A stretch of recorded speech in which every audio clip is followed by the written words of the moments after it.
Всем привет, меня зовут Расталова Дастан, являюсь сотрудником вокзального комплекса Нурлы-Жол, старший дежурный.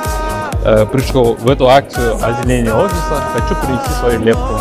Присоединяйтесь.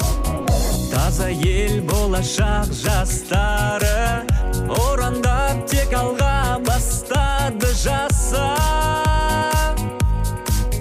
Қазақстан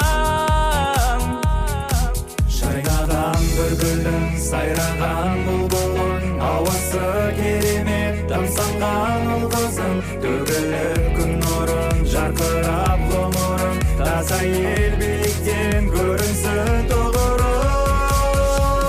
Жаса Қазақстан, таза Қазақстан, тазалықтың қолдап бір ауыздан, биікке самғап-самғап.